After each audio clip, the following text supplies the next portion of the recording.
Subscribe now and press the bell icon.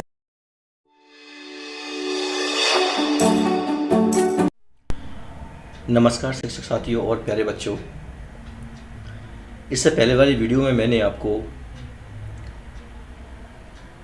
National achievement सर्वे के तहत जो 10वीं क्लास में अभ्यास पेपर दिए जा रहे हैं उनमें से जो थर्ड वाला पेपर है राज्य शिक्षा केंद्र द्वारा जो बनाया गया है थर्ड पेपर, उसके 70 प्रश्न जो दिए गए थे उनमें से 35 प्रश्न मैं इससे पहले वाली वीडियो में आपको अवधारणाओं के साथ समझा चुका हूँ, बता चुका हूँ और निश्चित है कि उससे आपको इनकी अवधारणा को समझने में और इस तरह के सवालों को करने में आपको लाभ मिलेगा। अब आज मैं आपको उससे अगले वाले 35 प्रश्न विशेष अवधारणाओं के साथ उन्हें समझाऊंगा और समझाने की कोशिश करूंगा और ये आपको निश्चित है कि लाभ पहुंचाएंगे और इससे आप नेक्स्ट में आने वाले जो फाइनल पेपर है उसमें आप सवालों को आसानी से कर पाएंगे। तो देखते हैं कि अब ये जो 36वां प्रश्न है इसका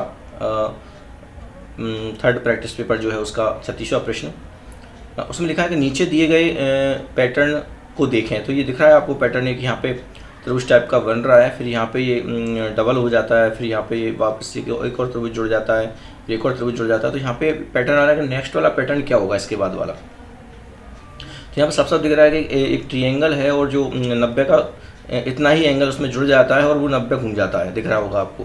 देखो इतना ही इसमें जोड़ेंगे और 90 घूम गया, फिर देखो यहाँ 90 घूम गया, फिर इतना ही उसमें जुड़ेगा और ये 90 घूम गया, तो ये हो गई स्थिति। फिर इतना ही उसमें जुड़ेगा और 90 घूम जाएगा, तो यहाँ आ गई। अब इतने ही इसमें जुड़ेगा और वो 90 घूम जाएगा, तो ये वाली स्थिति यहाँ पे आ जाएगी। तो जो 90 घूमेगा तो यहाँ आ जाएगा और ये स्थिति और जुड़ जाएगी। तो इसका डी नंबर का जो ऑप्शन है वो सही है। तो इस पैटर्न में क्या हो रहा है, घड़ी की सुई की दिशा में ये आगे बढ़ रहा है त्रिभुज, वो जुड़कर 90 घूम जाता है, वो इतना हिस्सा जुड़कर उसमें उस चित्र में 90 घूम जाता है वो। तो ये पैटर्न के अनुसार ये चौथा वाला जो डी नंबर का है पैटर्न, इसका नेक्स्ट वाला डिज़ाइन ये जो डी नंबर का पैटर्न आएगा। तो 36वें प्रश्न का जो आंसर है वो अपन देख पा रहे हैं कि डी नंबर का है। अब ये अगला वाला क्वेश्चन जो आता है उसको देखते हैं। तो ये 37वें नंबर का जो प्रश्न है, चलो इसको देखते हैं। इसमें लिखा है कि अकबर ने एक त्योहार के लिए एक खंबे को अलग अलग रंगों से पेंट किया है। खंबे की लंबाई W सेंटीमीटर थी। उसने खंबे की 1/3 लंबाई को लाल रंग से और बची लंबाई के 5वें हिस्से को हरे रंग से पेंट किया। उसने 3 सेंटीमीटर की बची लंबाई को सफ़ेद रंग से पेंट कर दिया। मतलब कुल उसके पास W सेंटीमीटर की खंबे की लंबाई है, तो ये पूरा W दिख रहा है। यहाँ पे एक डिज़ाइन बनाई गई है, पूरा W सेंटीमीटर का एक खंबा है लाइक एज। फिर उसका जो कह रहे हैं कि वो 1/3 को लाल रंग से, तो उसके 3 हिस्से कर लिए अपन लोगों ने। देखो ये काले रंग से आपको दिख रहे होंगे, 1 हिस्सा, 2 हिस्सा और 3 हिस्सा, और 1/3 हिस्सा अपन को लाल रंग से रंगना, तो हमने 1/3 हिस्सा ये लाल रंग से रख दिया। और ये 1/3 का मतलब क्या हो, W का 1/3 यानी W का 1/3, तो W/3 ये इतनी वाली जो वैल्यू है लाल वाली वो W/3 हिस्सा हो जाएगा। फिर वो कहना है कि बची हुई को 5 हिस्से करना है अपन को। तो जो बच गई है 2/3 जगह बच गई, उसके फिर से 5 हिस्से करना है। तो हर हिस्से कर दिए अपन लोग, 1 हिस्सा, 2 हिस्सा, 3 हिस्सा, 4 हिस्सा और ये 5 हिस्सा। तो जो 5वां हिस्सा है हरे रंग का उसे अपन लोगों ने ग्रीन कर दिया, ठीक है। पर 3 सेंटीमीटर जगह और बच गई। इसके अलावा इतना करने के बाद जो जगह बची है वो 3 सेंटीमीटर है। तो साफ साफ बात पता चल रही है कि जो हिस्सा यहाँ पे बचा हुआ है, ये पहले से जो बचा हुआ था 2/3 उसका 5वां भाग है, यानी कि 2W/15। जब 2W/3 का अपन लोग 5वां भाग बनाएंगे तो 5 का और भाग देना पड़ेगा, तो 2W/15 हो जाएगा। ये वाला हिस्सा अपना ग्रीन वाला जो है 2W/15 हो गया। तो अपन देख पा रहे हैं यहाँ पर कि इसमें से अगर अपन लोग W की वैल्यू में से अगर W/3 और 2W/15 कम कर दें तो वो 3 के बराबर आ जाएगा। तो ये अपन देख पा रहे हैं यहाँ कौन सी सिचुएशन में आ रहा है। देखो इसमें तो आ नहीं रहा है ये, और C में इसमें भी नहीं आ रहा है, और D में भी ऐसी पोजीशन नहीं आ रही, लेकिन इसमें आ रहा है। देखो W में से अगर अपन लोग W/3 ये वैल्यू लाल वाली वैल्यू घटा दें यहाँ पर और ग्रीन वाली वैल्यू 2W/15 घटा दें तो क्या कौन सा हिस्सा शेष रह जाएगा, 3 सेंटीमीटर का हिस्सा शेष रह जाएगा, तो बराबर 3। तो ये जो डी नंबर का जो हिस्सा है, डी नंबर का जो इसका ऑप्शन है वो 37वें प्रश्न का राइट आंसर है। आगे बढ़ते हैं, चलिए 38वें प्रश्न पे आते हैं अपन लोग। तो 38वें प्रश्न में अपन लोग देख रहे हैं कि इसमें लिखा है कि एक परिवार में श्रीमती मेहरा से 3 वर्ष बड़े हैं। जो मेहरा है वो श्रीमती मेहरा से 3 वर्ष बड़े हैं। उनका एक पुत्र और एक पुत्री है। पुत्री अपने पिता से 35 वर्ष छोटी है और पुत्र अपनी माता से 25 वर्ष छोटा है। तो यहाँ पर दिख रहा है कि माता की आयु को मानने पर ही अपन लोग आगे सभी की आयु डिज़ाइन कर सकते हैं। तो यहाँ पे अपन लोगों ने देखा कि जो मेहरा की आयु है वो अपनी पत्नी की आयु से 3 वर्ष ज़्यादा है। तो श्रीमती मेहरा की आयु अपन लोगों ने x मान ली, सपोज कर लिया अपन लोगों ने x है, और अपने आप फिर सबकी आयु बनती चली जाएगी। उसकी मेहरा जी की जो आयु है 3 वर्ष ज़्यादा है तो x+3 हो गई। फिर उसकी पुत्री की आयु पिता से 35 वर्ष छोटी है, तो पिता की जो आयु है x+3 उसमें से 35 कम कर दिया तो पुत्री की आयु हो गई, यहाँ पर दिख रहा है आपको। और जो पुत्र की आयु है 25 वर्ष छोटा है, माता से छोटा है, तो माता की आयु अपनी चूँकि x है तो ये x माइनस 25 15 हो गया, ये पुत्र की आयु बन गई। तो इस तरह से ये सबकी आयु यहाँ पे बन गई हैं। अब यहाँ पे बात आती है कि पुत्र की आयु और पुत्री की आयु में कितना डिफरेंस है, तो ये बन चुके हैं, इनमें से देख लेते हैं। तो पुत्री की आयु x माइनस 32 है और पुत्र की आयु x माइनस 25 है। इनको घटाएंगे तो आपको दिख रहा होगा यहाँ पर केवल 7 का गैप आ रहा है, पूरा कट जाएगा घटाने पर ये, और ये 32 में से 25 जाएंगे तो 7 बचेंगे। ये 7 साल का अंतर इन दोनों में आ रहा है। तो अपन देख सकते हैं इसमें ऑप्शन जो है बी नंबर का जो ऑप्शन है 7 वर्ष इनका अंतर वो राइट है। यानी 38वें प्रश्न का उत्तर बी नंबर का 7 वर्ष राइट आंसर है। फिर अपन लोग अगले वाले सवाल में देखते हैं। तो 39वां कोई प्रश्न आता है, उसमें लिखा हुआ है यदि साइन थीटा इक्वल टू √3/2 तो कॉसेक स्क्वायर थीटा का मान क्या होगा। अपन लोग जानते हैं कि जो कॉसेक होता है वो साइन का उल्टा होता है, उसका व्युत्क्रम होता है। तो कॉसेक स्क्वायर थीटा का मान चूँकि 1/sin स्क्वायर थीटा हो जाएगा, और साइन थीटा का मान ऑलरेडी √3/2 है, तो यहाँ पे जब रखेंगे तो इसका स्क्वायर हो जाएगा, तो 3/4 हो जाएगा, और बटे के बटे जब पलट जाएगा ऊपर तो 4/3 हो जाएगा। तो यानी कि इसकी जो वैल्यू है कॉसेक स्क्वायर थीटा की वैल्यू वो 4/3 हो जाएगी। तो 39 प्रश्न का आंसर आपको दिख रहा होगा, ये ए नंबर का आंसर इसका राइट हो जाएगा। फिर अपन लोग आगे बढ़ते हैं और 40वें प्रश्न को देखते हैं। तो 40वें प्रश्न में अपन देख पा रहे हैं कि किसी समचतुर्भुज के विकर्णों की लंबाई 8 सेंटीमीटर और 6 सेंटीमीटर, मतलब 2 विकर्ण हैं, और उसकी लंबाई एक की 8 सेंटीमीटर दी गई है और दूसरे की 6 सेंटीमीटर दी गई है। तो उसकी भुजा पता करना है। तो सिंपल सा इसका फार्मूला होता है, अगर 2 भुजाएँ दी गई हैं समचतुर्भुज की, दो अगर डायगोनल दिए गए हैं, विकर्ण दिए गए हैं, तो उनका सिंपल सा एक फार्मूला होता है। एक को अपन ने d1 नाम दे दिया, दूसरे को d2 नाम दे दिया, तो d1/2, यानी इससे अपन लोग निकालेंगे तो d1 का मान कितना है 8 है और d2 का मान कितना है 6 है। तो अपन जब d1/d2 करेंगे तो ये d1 में यानी कि 8 में 2 का भाग देंगे तो 4 आएगा, 4 का वर्ग हो जाएगा। यहाँ पर d2 कितना है 6 है, तो 6 में 2 का भाग देंगे तो अपन लोग 3 आ जाएगा, 3 का स्क्वायर हो जाएगा, तो 4 का स्क्वायर 16 हो जाएगा और 3 का स्क्वायर 9 हो जाएगा। तो इस ऐड करेंगे तो 25 हो जाएगा, और 25 का स्क्वायर रूट यानी वर्गमूल 5 होता है। तो इसका मतलब ये है कि उसकी जो भुजा है वो 5 सेंटीमीटर आएगी। तो देखते हैं इसमें 40वें प्रश्न में ये चारों ऑप्शन में से ये डी नंबर का जो ऑप्शन है वो 5 सेंटीमीटर है। तो इसका मतलब 40वें प्रश्न का जो आंसर है वो डी नंबर का है। आगे बढ़ते हैं, चलिए एक प्रायिकता वाला क्वेश्चन आया यहाँ पर 41 नंबर का, यानी 41वें नंबर का। तो 2 पासों की एक अकेली उछाल में दोनों पासों पर प्राप्त होने वाली संख्याओं का योग 11 प्राप्त करने की प्रायिकता अपन को बतानी। तो सिंपल सी बात है कि जब एक पासे पर 6 डिजिट होते हैं तो 2 पासों को फेंकेंगे तो उसकी सिचुएशन अपने आप आती है। तो 2 पासों को फेंकेंगे अपन लोग तो इस तरह की सिचुएशन आएगी, 1 आएगा, 1 2 आएगा, ऐसे सभी एलिमेंट आते जाएंगे और लास्ट में 6 नंबर वाला जो 5 से 7 में फेंका जाएगा वो आएगा। तो इसमें अपन देख सकते हैं इसमें प्रतिशत समष्टियों की संख्या जो है NS बराबर 6 स्क्वायर हो जाएगी, क्योंकि यहाँ पे जो संख्या रहती है 5 से पर चूँकि 6 रहता है तो 6 पे घात 2 हो जाएगा, क्योंकि 2 पासों को फेंका जा रहा है। अगर 3 को फेंका जाता है तो 6 पे घात 3 यहाँ पे हो जाता है, और अपन लोग प्रतिशत समष्टि की संख्या यहाँ पर 216 हो जाती है। लेकिन यहाँ पर चूँकि 2 5 से फेंके गए हैं तो 6 पे घात 2 रहेगा, यानी कि 36 NS का मान आएगा। और चूँकि घटना कौन सी घटाना है, इसमें घटना जो घट रही है वो इस तरह एक दोनों पासों पर सेम अंक आना है, दोनों पासों पर योग 11 आना है। तो ऐसे अपन को इसमें से आंकड़े लेना है, इसमें से जिनका योग 11 आता हो तो ये 2 ही सिचुएशन ऐसी आएंगी, एक तो 5-6 वाली आएगी और एक 6-5 वाली आएगी। तो केवल 2 सिचुएशन ऐसी आएंगी जिनका योग करने पर 11 आएगा, तो NA का मान 2 हो जाएगा, क्योंकि इसमें 2 सिचुएशन आ रही हैं। अब अपन लोग प्रायिकता का फार्मूला जानते हैं कि PA = NA/NS होता है। तो NA की वैल्यू 2 आ गई है और NS की वैल्यू 36 है। तो जब ये 2 से काटेंगे तो 2 एकम 2 और 2 18 बार कट जाएगा, नहीं तो 1/18 इसकी वैल्यू आ जाएगी। कहने का मतलब ये कि जो 41वें नंबर का जो प्रश्न है उसका A नंबर का जो आंसर है 1/18 वो सही है। चलिए आगे बढ़ते हैं और अगले प्रश्न को देखते हैं अपन लोग। अब 42वें नंबर का जो प्रश्न आता है उसको देख लेते हैं, उसमें क्या आई है बात यहाँ पर। तो यहाँ पर जो बात आई है 42 नंबर के प्रश्न में वो आया कि 10 संख्याओं का माध्य 10 है। ये दो संख्याओं को 4 एवं 6 को क्रमशः बदला जाता है, मतलब 4 को 6 से बदला जाता है और 6 को 4 से बदला जाता है। तो यहाँ साफ साफ एक बात अपन लोग गैस कर सकते हैं यहाँ पर साफ साफ कि यहाँ पे जो मान घटाए जा रहे हैं और जो जोड़े जा रहे हैं वो मान सेम है। देखो 4 को हटा के 6 किया जा रहा है और 6 को हटा के 4 किया जा रहा है, मतलब कोई भी चेंजेस नहीं आ रहा है। इसका मतलब वही का वही माध्य रहेगा, सिंपल सी बात है। इस तरह से अपन लोग ये इसका 42 नंबर का जो आंसर होगा वो 10 होगा।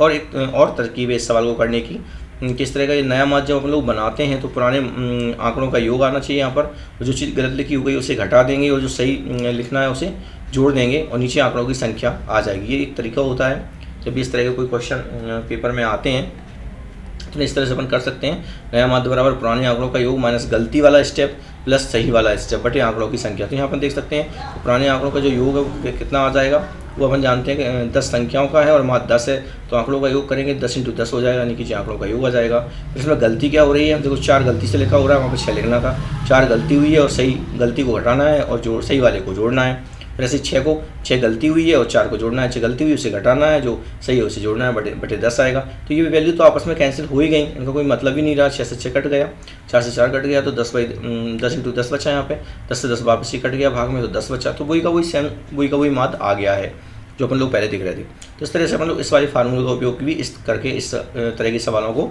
सॉल्व कर सकते हैं। तो 42 नंबर का जो आंसर है, 42 नंबर प्रश्न का जो आंसर है वो आपका बी नंबर का 10 सही है। अब अगले वाले प्रश्न पे आते हैं अपन लोग। अगले वाले प्रश्न में अपन लोग देखते हैं कि एक समांतर श्रेणी आई है 43 नंबर के प्रश्न पर। इसमें लिखा हुआ AP यानी अर्थमेटिक प्रोग्रेशन जो है उसमें एलिमेंट दिए गए हैं 6, 6, 9, 12, 15 और 20वां पद अपन को फाइंड आउट करना है, पता करना है। तो अपन जानते हैं कि जब पद निकालते हैं किसी भी समांतर श्रेणी का तो उस समांतर श्रेणी का nवां पद निकालने का जो फार्मूला होता है वो ये होता है Tn = A + n - 1 × D। ए यहाँ पे प्रथम पद होता है और n यहाँ पे पदों की संख्या होती है और D यहाँ पे सार अंतर होता है, मतलब पदों का अंतर होता है। तो इनकी वैल्यू जो अपन साफ साफ यहाँ दिख रही है कि ए की वैल्यू तो 6 है यहाँ पर, उनके डिफरेंस कितना चल रहा है, डिफरेंस में 3 का चल रहा है, तो वो डी का मान काम करेगा और एन का मान, चूँकि 20वां पद निकालना तो एन का मान 20 रहेगा। तो ये वैल्यू सब अपन लोग इस वाले सूत्र में वैल्यू रख देते हैं और ये रखने के बाद जो हो जाएगा, देखिए ए की वैल्यू 6 रख दी अपन लोगों ने, एन का मान 20 है, 20 ने को रख दिया और डी का मान यहाँ पर 3 है, 3 रख दिया। जब इसको सॉल्व किया तो अपन देख सकते हैं 63 आ जाएगा ये, यानी कि 20वां पद इसका 63 आ जाएगा। तो इसमें कौन सा आंसर सही है, तो अपन देख सकते हैं यहाँ पे सी नंबर का। तो 43वें प्रश्न का जो आंसर है वो सी नंबर का 63 सही है। अगले प्रश्न पे आते हैं। तो यहाँ पे दो त्रिभुज दिए गए हैं, एक त्रिभुज ABC है और दूसरा त्रिभुज PQR दिख रहा है। इसमें कह रहे हैं कि वो कोण A जो है कोण Q के बराबर है और कोण C जो है कोण R के बराबर है, ऐसा वो कह रहे हैं। तो अपन को बताना है कि इन चारों सिचुएशन में से कौन सी सिचुएशन सही होगी। तो इसके लिए क्या करेंगे अपन, चूँकि पहला वाला जो एंगल है ट्रायंगल वो ABC है, तो ABC पहले बना लीजिए आप लोग। तो ABC अपन लोगों ने डिज़ाइन कर लिया ABC, और दूसरा वाला चित्र अपन लोगों ने बना लिया, लेकिन उसके कॉर्नरों को नाम नहीं दिया है अपन ने। ABC बना लिया और पास में एक और त्रिभुज बना लिया है वैसा ही, लेकिन उसके जो सिरे हैं उनको नाम नहीं दिया गया है। अब देखते हैं उनको कैसे अपन नाम देंगे। तो अपन देख सकते हैं कि ABC पहले से बना हुआ है, तो यहाँ पर दिख रहा है कि A जो है Q के करेस्पॉन्डिंग एंगल है, जो A है वो Q के करेस्पॉन्डिंग एंगल है, यानी A यहाँ पे बनाया गया है। दूसरे चित्र में आप लोग यहाँ पर इसी जगह पर Q बनाया, तो ये अपने Q बना दिया, यहाँ पर दिख रहा होगा आपको। फिर वो दूसरे वाली वैल्यू में कह रहे हैं कोण C का मान कोण R के इक्वल है, तो C जहाँ पे बना हुआ है वहाँ पे आपको नए वाले जो त्रिभुज बनाया पास में, उसमें आप उस प्लेस पर करेस्पॉन्डिंग R बना दें यहाँ पर। तो निश्चित है जब ये 2 बन जाएंगे तो तीसरा अपने आप P आएगा।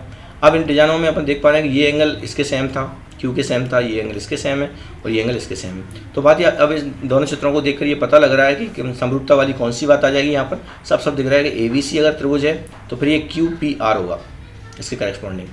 तो देख लीजिए कौन सा है, तो ABC लिखा है और इसके समरूप है QPR, यानी QPR जहाँ से इसको शुरू करेंगे वहीं से पढ़ना इसको शुरू करेंगे QPR। तो अपन देख सकते हैं ये दोनों त्रिभुज इस कंडीशन में सही बात यहाँ पर आ रही है। तो 44वें प्रश्न का आंसर बी नंबर का होगा, त्रिभुज ABC समरूप है त्रिभुज QPR की।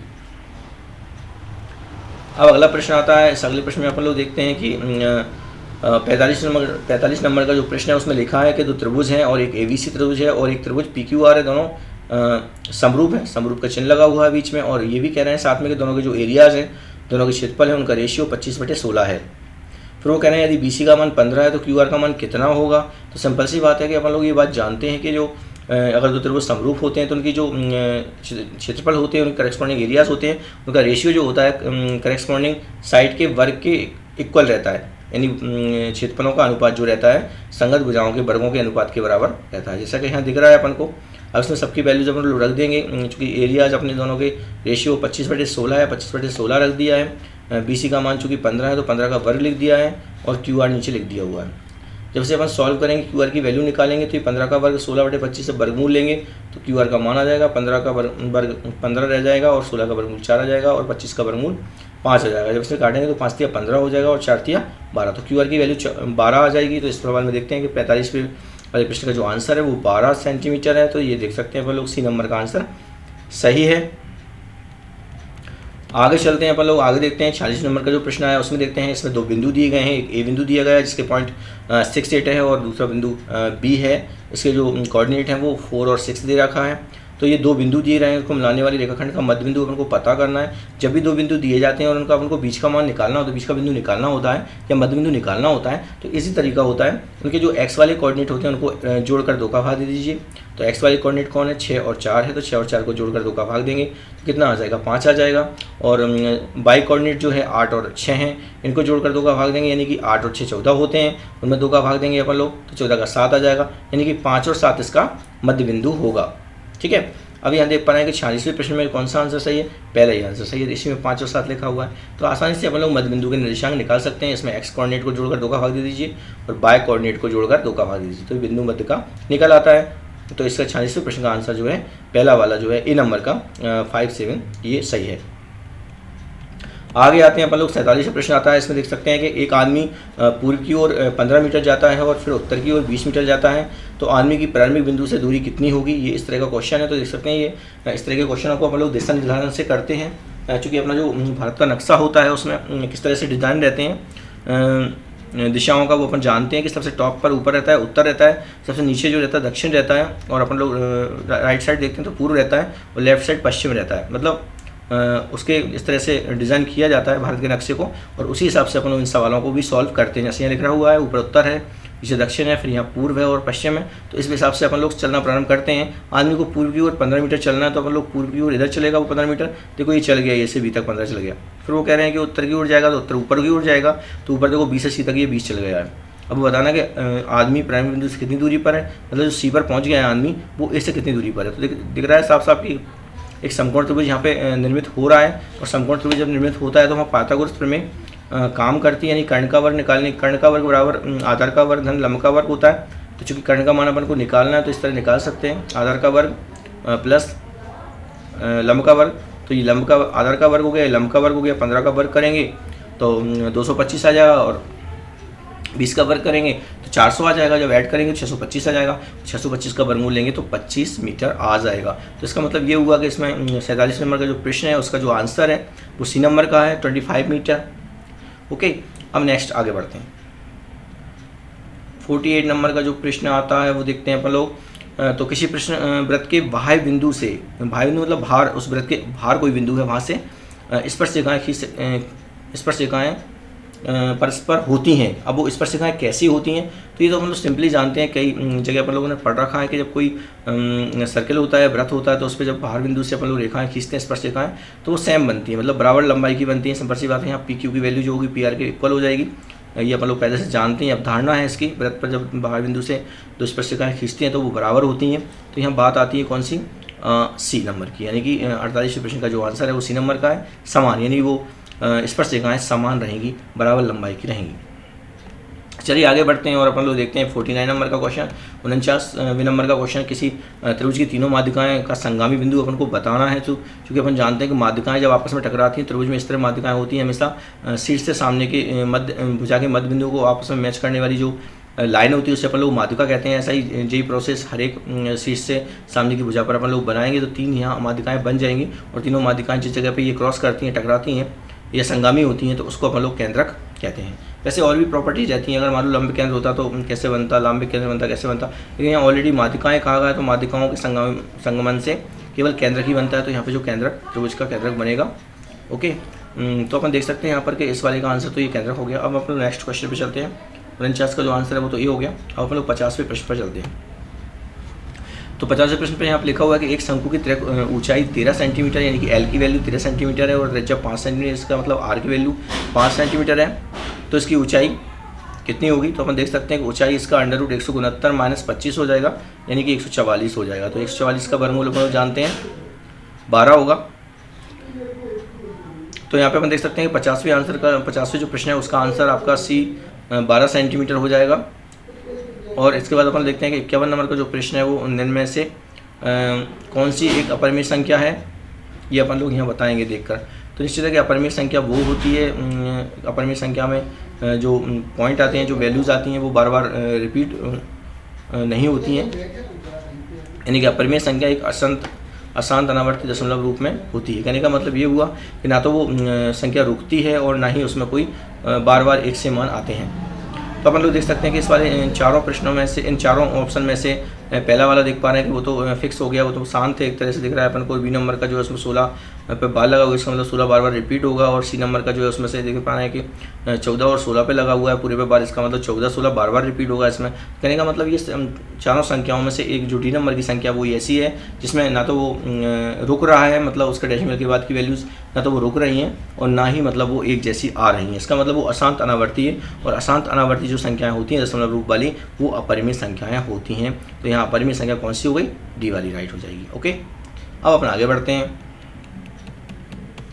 52 नंबर का प्रश्न आता है। तो यहाँ पे जो लिखा हुआ है कि a plus B plus C equal to 0, तो ये इसकी वैल्यू फाइंड आउट करना है अपन को। A cube plus B cube plus C cube बराबर कितना होता है? तो ये फार्मूला होता है A cube plus B cube plus C cube minus 3ab equal to, ये फार्मूला होता है A plus B plus C, और क्वेश्चन में A square plus B square plus C square minus A B minus B C minus C A, ये formula होता है। तो अपन लोग यहाँ पे देख पा रहे हैं कि ए प्लस बी प्लस सी की वैल्यू अपन को 0 पुट करना है यहाँ पर।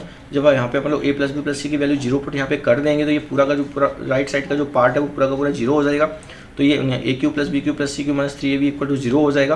तो A cube plus B cube plus C cube equal to minus का जो 3ab है उस साइड पहुंचकर प्लस का 3ab हो जाएगा। तो अपन देख सकते हैं कि इसकी जो वैल्यू है वो 3abc हो जाएगी। कहने का मतलब ये हुआ कि 52वें नंबर का जो प्रश्न का जो आंसर है वो सी नंबर का 3abc सही है। अब अपन लोग नेक्स्ट क्वेश्चन पे आते हैं। तो अपन लोग देखते हैं कि नेक्स्ट क्वेश्चन अपना 53 नंबर का क्वेश्चन है। इसमें सबसे लिखा हुआ है कि एक्स अक्ष से बिंदु P 4-5 की लांबिक दूरी कितनी होगी। तो लांबिक दूरी का मीनिंग यहाँ चित्र में अपन लोग देख सकते हैं कि इस तरह से एक्स अक्ष बनी हुई है और वाई अक्ष बनी हुई है। तो अपन लोग जब ये पॉइंट यहाँ पर बनेगा प्रथम चतुर्थांश में, तो अपन लोग देख सकते हैं कि एक्स से कितनी दूरी पर है ये पॉइंट। तो एक्स से अपन लोग देख सकते हैं कि एक्स से बाय दिशा में चूँकि वैल्यू पता कर रहे हैं तो बाय दिशा में 5 होगा। तो इसके पॉइंट की जो वैल्यू दूरी होगी एक्स अक्ष से वो 5 होगी। तो इसमें से जो आंसर है वो डी नंबर का 5 सही है। तो 53वें नंबर का प्रश्न का आंसर जो 5 नंबर का सही है। अब अपन लोग आगे बढ़ते हैं और आगे 54 नंबर का जो क्वेश्चन है वो देख लेते हैं यहाँ पर। तो ये रेखिक समीकरण 3x + 4y = 8 का आलेख बाई अक्ष को इनमें से किस बिंदु पर काटता है। तो अपन लोग जानते हैं कि बाई अक्ष का मीनिंग होता है यहाँ पर x का मान 0 होता है। तो अपन लोग जब इसमें x का मान 0 पुट करेंगे तो बाई की वैल्यू आएगी 2। दिख रहा होगा आपको, x की वैल्यू जब 0 पुट कर देंगे तो बाई की वैल्यू 2 आएगी। मतलब वो जो पॉइंट बनेगा x की वैल्यू 2 बन जाएगी और बाई की वैल्यू x की वैल्यू 0 बन जाएगी, क्योंकि बाई अक्ष पर अपन लोग ये पॉइंट निकाल रहे हैं। तो x का मान 0 हो जाएगा। जब x का मान अपन लोग इस वाले समीकरण में रखेंगे तो y का मान 2 आएगा, यानी कि x का मान 0 और y का मान 2। तो पॉइंट बनेगा इससे 0-2। तो 0-2 कौन सा इन चारों ऑप्शन में से? ये बी नंबर का ऑप्शन सही है 0-2। तो 54वें प्रश्न का आंसर आपका बी नंबर का 0-2 वाला सही होगा। चलिए आगे बढ़ते हैं और अपन लोग 55वें नंबर का प्रश्न को देखते हैं। अपन लोग इसमें देख सकते हैं कि एक समांतर श्रेणी यहाँ पे दी गई है और यहाँ पर कि प्रथम 12 पदों का योग पता करने को कह रहे हैं कि 12 पदों का योग कितना होगा। तो सिंपल सी बात है कि जब समांतर श्रेणी की बात की जाती है तो उसमें जो फर्स्ट प्रथम पद होता है, फर्स्ट टर्म होता है, उसको अपन लोग 14 यानी ए की वैल्यू 14 हो जाएगी। यहाँ पर इसमें कितने का गैप चल रहा है? उसमें गैप चल रहा है -4 का गैप चल रहा है। तो ये सारवंतर का मान -4 हो जाएगा और 12 पदों का योग पता करना यानी एन की वैल्यू यहाँ पे 12 हो जाएगी। तो ए की वैल्यू 14 रहेगी, डी की वैल्यू -4 हो जाएगी और एन की वैल्यू 12 हो जाएगी। चलिए फार्मूला यूज़ करते हैं। तो ये समांतर श्रेणी के एन पदों के योगफल का फार्मूला होता है SN = n/2 क्वेश्चन में 2a + n - 1 × d। तो इस वाले फार्मूले में आप लोग ये वैल्यू ए की वैल्यू 14 है वो रख देंगे, डी की वैल्यू -4 है वो रख देंगे और एन की वैल्यू 12 है वो रख देंगे। तो यहाँ पर रख देंगे, जब सॉल्व करेंगे, रखने के बाद सॉल्व करेंगे तो ये वैल्यू यहाँ पर इस तरह से देख सकते हैं अपन लोग माइनस के 96 आ जाएगा, मतलब 96 आ जाएगा माइनस का। तो इस वाले 55वें प्रश्न का आंसर जो है ए नंबर का है -96। चलिए आगे बढ़ते हैं और अपन लोग अगले प्रश्न को देखते हैं। अगला प्रश्न अपना आता है 56वें नंबर का जो प्रश्न आता है उसमें देखते हैं। तो फिर से ये समांतर श्रेणी वाला एक सवाल आया और समांतर श्रेणी में लिखा हुआ है कि इसमें कौन सा वाला पद 78 है मतलब 78 है।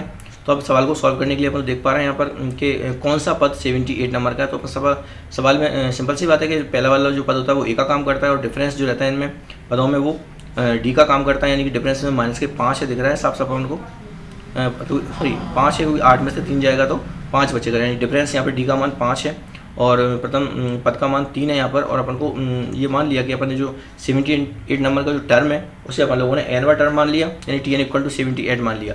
तो अपन जब इसे सॉल्व करेंगे सवाल को, टी एन की वैल्यू जो अपन जानते हैं ए प्लस एन माइनस 1 डी होती है, टी एन की वैल्यू 78 है, ए की वैल्यू 3 है और फिर एन माइनस 1 और डी की वैल्यू 5 है। जब इसको सॉल्व करेंगे अपन लोग तो यहाँ घट जाएगा 78 में से तो 75 बचेगा यहाँ पर, और एन माइनस 1 5 का जब हम लोग डिवाइड करेंगे इसमें 75 में तो 15 आएगा और ये जो 1 आएगा 1 उस साइड जाएगा प्लस हो जाएगा, प्लस का 1 हो जाएगा, यानी एन की वैल्यू 16 आ जाएगी। तो कहने का मतलब ये है कि इसमें जो 16वां पद ये 78 जो पद है वो 16वां पद है सवाल का। तो यहाँ 56वें प्रश्न का जो आंसर है वो बी नंबर का हो जाएगा 16वां पद। ठीक है, ओके सर। तो बच्चों आगे बढ़ते हैं, देखते हैं यहाँ पे। तो ये 57वें नंबर का प्रश्न है, इसमें लिखा है द्विघात समीकरण के मूल 2 और 4 हैं। तो वह समीकरण क्या होगा? तो अपन जानते हैं कि मूलों को पहले गुणनखंडों में तब्दील कर लेते हैं अपन लोग। तो मूल 2 और 4 दिए गए, इससे गुणनखंड x-2 और x-4 बन जाएंगे। तो x-2 और x-4 का अपन लोग मल्टीप्लाई करेंगे तो समीकरण अपन को ऑब्टेन हो जाएगा। देखिए x-2 x-4 को अपन फैक्टर बना के मल्टीपल किया तो ये तैयार हो गया यहाँ पर वैल्यू x² - 6x + 8 = 0। तो ये समीकरण कौन सा है? ये समीकरण इसका डी नंबर का है। तो 57वें प्रश्न का आंसर डी नंबर का है। Okay, next. अब ये 58 नंबर का क्वेश्चन आता है। इसमें यदि संख्याएं 3, 8, x + 5 एक एपी में है तो x का मान बता दीजिए। तो अपन लोग सिंपल सी बात जानते हैं कि जब समांतर श्रेणी में कोई पद रहते हैं तो उनमें जो अंतर रहता है पदों का वो सेम रहता है, क्योंकि उसी को अपन लोग सार्वंतर बोलते हैं और उसी की वजह से उस श्रेणी को अर्थमेटिक प्रोग्रेशन कहा जाता है या समांतर श्रेणी कहा जाता है। तो इनका गैप जो डिफरेंस रहेगा तीनों पदों का वो सेम सेम होना चाहिए। तो 8 - 3 का जो वैल्यू है वो x + 5 - 8 के इक्वल होना चाहिए, मतलब लाइक एस x - 3 की जो वैल्यू है उसके इक्वल होनी चाहिए। मतलब इन दोनों पदों का जो अंतर है वो इन दोनों पदों के अंतर के बराबर होना चाहिए। तो अपन यहाँ पे लिख दिया, लिखकर और सॉल्व कर रहे हैं। देखो 8 - 3 मतलब इन दोनों का अंतर और x + 5 - 8 मतलब इन दोनों का अंतर यहाँ लिख दिया है। जब सॉल्व करेंगे तो ये कट जाएंगे और x की वैल्यू 8 आ जाएगी। इसका मतलब इसमें जो है x का मान 8 है इस सवाल में। तो अपन देख सकते हैं कि 58वें नंबर का जो प्रश्न है उसका जो आंसर है वो बी नंबर का है 8। ओके, अब अपन आगे बढ़ते हैं। 59 नंबर का क्वेश्चन आता है। तो इसमें लिखा हुआ कि यदि x = 2√3 है तो x + 1/x की वैल्यू क्या होगी? तो अपन को यहाँ पे देख पा रहे हैं कि x की वैल्यू अपने पास ऑलरेडी मौजूद है। अपन को अगर 1/x की वैल्यू और मिल जाएगी तो अपन लोग आसानी से इसको ऐड करके इसकी वैल्यू फाइंड आउट कर सकते हैं। तो 1/x की वैल्यू 1/2√3 है।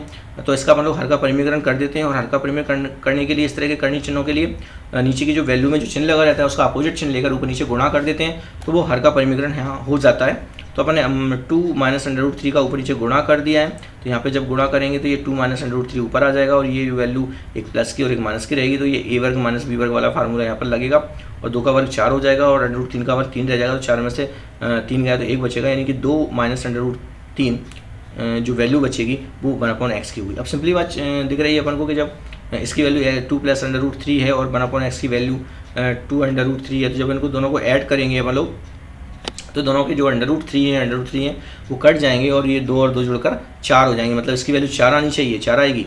तो 59 नंबर का जो क्वेश्चन है उसका जो ऑप्शन है चारों में से वो ए नंबर का सही है 4। ओके, अब अपन आगे बढ़ते हैं। चलिए 60 नंबर का जो क्वेश्चन आता है उसको देख लेते हैं। ये भी एक समांतर श्रेणी का है और इसमें एनवा पद निकलवा रहे हैं तो इसमें कुछ करना ही नहीं है अपन को। पहला पद यहाँ पर 5 है और इसका डिफरेंस 2 चल रहा है, मतलब इसका जो सर्वांतर है वो 2 चल रहा है। तो अपन लोग एनवे पद का जो फार्मूला होता है वो यूज़ करेंगे। एनवे पद का फार्मूला अपन लोग जानते हैं, Tn = a + n - 1 × d होता है। तो a का मान यहाँ पर 5 काम कर रहा है सवाल में और डिफरेंस यहाँ पर 2 का काम कर रहा है और n - 1 पद है। तो इसे सॉल्व करते हैं 2n + 1 आ जाता है। तो इस श्रेणी का जो n पद है वो 2n + 3 है। तो चारों ऑप्शन में से देख लेते हैं कौन सा ऑप्शन सही है। तो 60वें प्रश्न का जो आंसर है वो बी नंबर का 2n + 3 आंसर सही है। चलिए आगे बढ़ते हैं। 61 नंबर का क्वेश्चन आता है। यदि किसी समांतर श्रेणी का nवां पद 7n + 5 हो तो समांतर श्रेणी का सार्वंतर कितना होगा? तो अपन लोग यहाँ nवां पद जब ये दे रखा है तो हम जानते हैं कि सार्वंतर निकालने के लिए आपको 2 पद चाहिए होंगे, पहला और दूसरा। फिर उनका अपन लोग अंतर निकाल लेंगे तो वो सार्वंतर आ जाएगा। तो अपन लोग क्या करते हैं, जो nवां पद दे रखा है उससे अपन लोग पहला वाला पद बना लेते हैं। टी का मान 1 रखेंगे तो 7 + 5 हो जाएगा, 12 हो जाएगा। और T2 रख देंगे यहाँ पर, तो ये 19 हो जाएगा। तो जब इन दोनों पदों का प्रथम और द्वितीय पदों का अपन लोग जब डिफरेंस निकालेंगे तो वो 7 आएगा। तो अपन देख सकते हैं यहाँ पे कि जो 61 नंबर का जो प्रश्न है उसका आंसर डी नंबर का 7 सही हो जाएगा। चलिए अब आगे देखते हैं, ये 62 नंबर का क्वेश्चन देखते हैं। इसमें लिखा हुआ है शांत जल में एक नाव की चाल 6 किलोमीटर प्रति घंटा है और ये धारा के अनुकूल 2 घंटे में 17 किलोमीटर की दूरी तय करती है, तो धारा की चाल क्या होगी।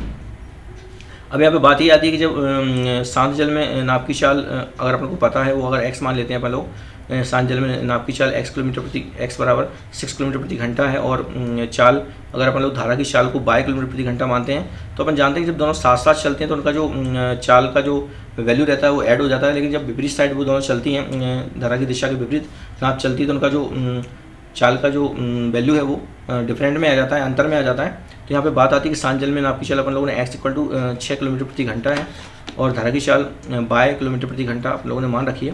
तो नाव की धारा की अनुकूल दिशा में चूँकि चलना है नाव को, तो उस कंडीशन में ये y + x हो जाएगा, क्योंकि दोनों की वैल्यू साथ साथ जुड़ेगी।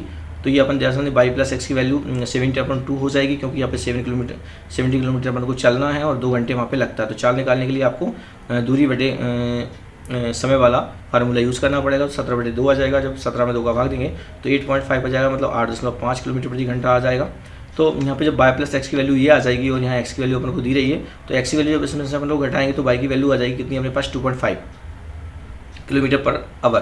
तो कहने का मतलब ये हुआ कि क्वेश्चन नंबर जो 62वां क्वेश्चन है उसका जो आंसर है पहला वाला विकल्प है 2.5 किलोमीटर पर आवर, ये वाला सही होगा। ओके, अब नेक्स्ट आगे बढ़ते हैं। अब ये 63वां प्रश्न जो है उसमें अपन लोग देखते हैं कि द्विघात समीकरण दे रखे हैं इस तरह से x² - 7x + 10 = 0 और x² - 10x + 16 = 0 का उभयनिष्ठ मूल्य क्या होगा। तो सिंपल सी बात ये आती है कि उभयनिष्ठ मूल्य का मतलब ये है कि जब इसके गुणनखंड दोनों के किए जाएंगे तो इनमें सेम एक गुणनखंड आएगा और वही इसका उभयनिष्ठ मूल्य हो जाएगा। जैसे अपन देख सकते हैं यहाँ पे x² - 7x + 10 = 0 है। इसका अगर अपन लोग फैक्टर करते हैं तो x - 2 आएगा और x - 5 आएगा, 2 फैक्टर आएंगे। फिर नेक्स्ट वाला जो द्विघाती समीकरण है x² - 10x + 16 = 0, इसके अपन लोग फैक्टर करेंगे तो x - 2 और x + 8 = 0 आएगा। तो अपन देख पा रहे हैं कि इन दोनों में जो कॉमन वाला जो फैक्टर है वो x - 2 है दोनों में, और x - 2 से अपन लोग जान सकते हैं जो वैल्यू आएगी वो x = 2 आएगी, यानी कि दो जो मूल है वो दोनों में सेम है। इसका मतलब ये हुआ कि 63वें नंबर का जो प्रश्न है वो बी नंबर का 2 सही है। ओके, अब आगे बढ़ते हैं। अब ये 64वां प्रश्न आता है। तो निम्नलिखित में से असत्य कथन हमको बताना है इसमें से, मतलब 3 यहाँ पे सत्य होंगे और 1 इसमें असत्य होगा। तो देखते हैं, सभी सर्वांगसम आकृतियाँ समरूप होती हैं, सही बात है। सभी सर्वांगसम आकृतियाँ समरूप होती हैं, ये सही बात है बिल्कुल। सभी समबाहु त्रिभुज समरूप होते हैं, ये भी सही बात है, समबाहु त्रिभुज समरूप होते हैं। सभी समरूप आकृतियाँ सर्वांगसम होती नहीं, ऐसा नहीं हो सकता, क्योंकि सर्वांगसम समरूप आकृतियों में आकार का समान होना जरूरी नहीं है, आकृति समान रहती हैं। लेकिन सर्वांगसम के लिए आकार भी समान होना जरूरी होता है, इसलिए समरूप आकृतियाँ सर्वांगसम नहीं हो सकती। ये वाला जो बी नंबर का जो ऑप्शन है वो गलत है, यानी कि 64 प्रश्न का जो आंसर है वो बी नंबर का है। चलिए आगे बढ़ते हैं और 65वें नंबर का प्रश्न हम लोग देखते हैं। यहाँ पे लिखा हुआ है कि कौन सा मापक केंद्रीय प्रवृत्ति की मापक नहीं है, केंद्रीय प्रवृत्ति को नहीं बताता है। तो ये 3 जो रहते हैं, माध्य है, माध्यिका और बहुला, के केंद्रीय प्रवृत्ति की माप को नापने वाले मापक होते हैं। लेकिन परिसर जो होता है वो स्टार्टिंग की वैल्यू और लास्ट की वैल्यू पर डिपेंड करता है, इसलिए जो परिसर है वो केंद्रीय प्रवृत्ति का मापक नहीं है, क्योंकि इसमें सबसे बड़ी वैल्यू और सबसे छोटी वैल्यू की ज़रूरत पड़ती है इसको निकालने के लिए, इसलिए ये सभी मानों पर डिपेंड नहीं रहता है, इसलिए इसे परिसर जो है वो केंद्रीय प्रवृत्ति की मापक नहीं है। ओके, तो 65वें प्रश्न का जो आंसर है वो सी है। आगे बढ़ते हैं और 66वें नंबर का प्रश्न आप लोग देखते हैं। इसमें लिखा हुआ है कि PQ 2 आवाज़ संख्याएं हैं और LCM इसका PQ कितना आएगा, मतलब LCM कितना आएगा। जब आवाज़ संख्याएं रहती हैं तो आवाज़ संख्याओं में कुछ आपस में करता नहीं है। आवाज़ संख्याओं का हमेशा जो मासा रहता है, मतलब SCF रहता है, वो 1 रहता है। तो आवाज़ संख्याओं का SCF जो रहता है 1 रहता है। अब यहाँ पे अपन फार्मूला जानते हैं कि संख्याओं का जो मल्टीपल रहता है वो काय के बराबर रहता है, वो LCM और SCF के मल्टीपल के बराबर रहता है। तो SCF की वैल्यू तो 1 आ गई यहाँ पर अपने पास, तो LCM की जो वैल्यू आ जाएगी वो 1 का जब डिवाइड करेंगे कोई फर्क ही नहीं पड़ेगा यहाँ पर, तो LCM की वैल्यू PQ आ जाएगी यहाँ पर। तो LCM इस सवाल के लिए PQ होगा। तो अपन 66वें प्रश्न का जो आंसर है वो बी नंबर का हो जाएगा PQ। ओके, अब अपन लोग नेक्स्ट क्वेश्चन पे आते हैं। अब ये 67वां प्रश्न आता है। इसमें लिखा हुआ है कि यदि 6 मीटर ऊंचे पेड़ की छाया 2√3 मीटर हो तो उस समय सूर्य का जो उन्नयन कोण होगा वो कितना होगा। तो 6 मीटर ऊंचे पेड़ की छाया। तो अपन देखते हैं कि डिज़ाइन यहाँ पे क्रिएट करते हैं, लिखा हुआ है एक अपन लोगों ने यहाँ पे पेड़ बना दिया 6 मीटर ऊंचा और इसकी छाया 2√3 ये बना दी अपन लोगों ने। और ये सूरज यहाँ पे बना हुआ है क्योंकि इसकी सूरज जब इसके पीछे रहेगा तभी इस खंभे की छाया नीचे बनेगी ज़मीन पर। तो यहाँ सिचुएशन अपन एंगल बना दिया है। अब बात यहाँ पे आती है कि अपन लोग इसमें सूर्य का उन्नयन कोण चाहिए, मतलब ये वाला एंगल अपन को पता करना है। तो निश्चित है कि इसमें जो वैल्यू दी गई है वो एक लंब दिया गया है और आधार दिया गया है। लंब आधार किसके लिए रहते हैं, tan के लिए रहते हैं। तो अपन लोग tan थीटा की वैल्यू लंब बटे आधार हो जाएगी। लंब 6 है इसमें और आधार 2√3 है। तो अपन जान सकते हैं कि इसकी जो वैल्यू है कट कर अपन जान सकते हैं यहाँ पे जब कट जाएगा तो 6 को अपन लोग 2√3 लिख सकते हैं। एक √3 कट जाएगा, 2 कट जाएगा तो √3 वैल्यू यहाँ पे आ जाएगी। और √3 जो होती है tan 60 की वैल्यू होती है, अपन लोग जानते हैं। तो यहाँ पे tan से tan कट जाएगा और थीटा इक्वल टू 60 डिग्री आ जाएगा। यानी कहने का मतलब यहाँ पे जो उन्नयन कोण है सूर्य का वो 60 डिग्री यहाँ पे बनेगा। तो इसमें जो ऑप्शन है सी नंबर का, तो 67वें प्रश्न का आंसर जो है सी नंबर का 60 डिग्री कोण सही होगा। चलिए आगे का देखते हैं अपन लोग। इसमें लिखा हुआ है 68वें नंबर का जो प्रश्न है उसमें एक वर्ग समीकरण दे रखा है x² माइनस के 4x प्लस p = 0 के मूल वास्तविक हों। तो वास्तविक के लिए अपन लोग जानते हैं कि इसका जो विभक्तिकर का मान जो होता है वो 0 के बराबर होना चाहिए, 0 से बड़ा होना चाहिए। उसी कंडीशन में इसकी वैल्यू वास्तविक हो सकती है। तो विभक्तिकर अपन d मानते हैं डिस्क्रिमिनेंट, तो d की वैल्यू 0 से बड़ी या बराबर हो, यानी b² माइनस 4ac की वैल्यू 0 से बड़ी हो या बराबर हो। तो इस कंडीशन में अपन जान सकते हैं कि इस समीकरण के मूल वास्तविक होंगे। तो b² की वैल्यू अपन लोगों ने b की वैल्यू 16 दी है, 4x 16 minus 4x is greater than equal to 0। तो इससे जब वैल्यू ओपन करेंगे तो 4x इस साइड चला जाएगा, मतलब इसमें जान सकते 4 का डिवाइड हो जाएगा। तो 4 p से बड़ा यानी कि p की value less than equal to 4, यानी कि ये वाली कंडीशन यहाँ पे निकल कर आई है। तो इस सवाल का जो आंसर है मतलब मूल वास्तविक होने के लिए p की value less than equal to 4 होना चाहिए। मतलब ये कौन सा आंसर सही है, इसका पहला वाला आंसर सही है, ए वाला, यानी 68वें प्रश्न का आंसर ए नंबर का p is less than equal to 4 सही है। चलिए आगे बढ़ते हैं। और 69 नंबर का प्रश्न जो होता है 20, इसमें लिखा हुआ है कि प्रथम 20 विषम प्राकृत संख्याओं का माध्य इनको निकाल के बताना है अपन को। तो प्रथम 20 विषम प्राकृत संख्याओं का माध्य अपन जानते हैं कि जो विषम प्राकृत संख्या होती हैं वो 1, 3, 5, 7 और so on इस तरह की रहती हैं। और 20 पदों का अपन को इसका माध्य निकाल के बताना है। तो पहले अपन को 20 पदों का योग चाहिए होगा और फिर अपन को जब योग आ जाएगा तो उसमें अपन लोग 20 का भाग देखें उसका माध्य पता कर सकते हैं। तो माध्य का फार्मूला अपन लोग जानते हैं, सिंपल सी बात है। किस तरह से अपन लोग पहले तो 20 पदों का योग निकाल लेते हैं। तो एक तरह से समांतर श्रेणी का काम कर रहा है यहाँ पे। इसमें 1, 3, 5 इसमें 2 का गैप चल रहा है और प्रथम पद यहाँ पे 1 का काम कर रहा है। तो पहले अपन लोग 20 विषम प्राकृत संख्याओं का पहले अपन लोग योग पता कर लेते हैं। तो यहाँ पर लोग पता करेंगे तो यहाँ 20 n का मान चूँकि 20 है, 20/2 आ जाएगा।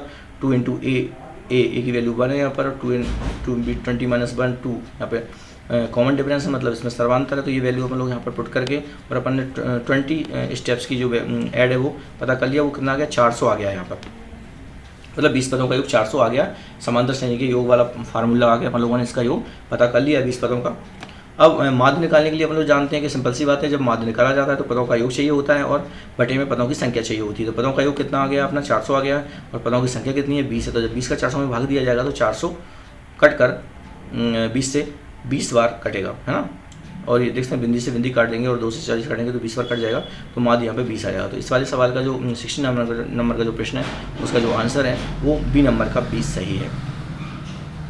अब जो 70वां प्रश्न है, लास्ट वाला क्वेश्चन है, इसके लिए एक त्रिभुज दिया हुआ है और उसके 3 शीट्स दिए गए हैं। एक 0, 4 दिया है, 0, 0 दिया हुआ है और 3, 4 दिया हुआ है। का परिमाप होगा। तो परिमाप कैसे निकालेंगे, परिमाप तो अपन लोग जानते हैं त्रिभुज की भुजाएं होती हैं। तो पहले अपन लोग क्या करेंगे, इन शीट्सों से जो दूरी वाला जो फार्मूला होता है उसकी मदद से अपन लोग निकाल लेंगे। तो ए बी का मान निकालेंगे अपन लोग, इस भुजा का मान निकल आएगा, बी सी का मान निकल आएगा और सी ए का मान निकल आएगा। तो अपन जानते हैं कि A B plus B C plus C A ये इसका परिमाप होता है। तो अपन लोग ए बी का मान निकालेंगे दूरी वाले सूत्र से, ए बी का मान निकालेंगे। इसका दूरी वाला जो सूत्र होता है x2 - x1 का whole square plus y2 - y1 का होल स्क्वायर। इसी प्रोसेस से आप तीनों भुजाओं के मान निकालेंगे। ए बी का मान निकल आएगा वो अपन लोग यहाँ लिख देंगे और बी सी का मान आ जाएगा वो यहाँ लिख देंगे और सी ए का मान आ जाएगा वो यहाँ लिख देंगे। जब इसका मान अंडर रूट लेंगे तो 4 आ जाएगा, इसमें से 3 आ जाएगा, इसमें से 5 आ जाएगा।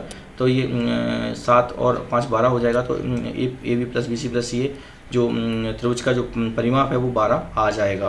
तो इसका मतलब ये होगा कि 70वें प्रश्न का जो आंसर है वो सी नंबर का 12 सही है। तो बच्चों देखा आपने कि जब अपन लोग अवधारणाओं के साथ इन जो प्रैक्टिस पेपर दिए गए हैं 10th क्लास के मैथ के, उनको अपन लोग अवधारणाओं के साथ करते हैं तो उससे ये फ़ायदा होता है कि अपन लोग उस तरह के क्वेश्चन अगर डिजिट बदल कर और क्वेश्चन भी आ जाते हैं अगर नेक्स्ट के फाइनल पेपर में, तो उससे अपन लोग आसानी से कर पाएंगे और समझ पाएंगे। तो बच्चों, आपको अगर ये वीडियो अच्छी लगी हो तो इस वीडियो को आप ज़रूर शेयर करें अपने साथी बच्चों में। और अगर टीचर्स इस वीडियो को देख रहे हैं तो वो अपने साथी शिक्षक को ये वीडियो ज़रूर भेजें, जिससे वो बच्चों को अच्छे से इसको क्लियर समझा सकें। और बच्चों के मोबाइल में भी ये वीडियो डालकर आप लोग बच्चों को ये प्रैक्टिस करने के लिए दे सकते हैं। तो मेरा चैनल है लर्निंग मैथ सो इजी अनमोल, तो आप इस चैनल को सब्सक्राइब करें और ऐसे ही आपको गणित के और भी मज़ेदार वीडियो और भी समझने वाली चीज़ें आगे मिलती रहेंगी। धन्यवाद साथियों।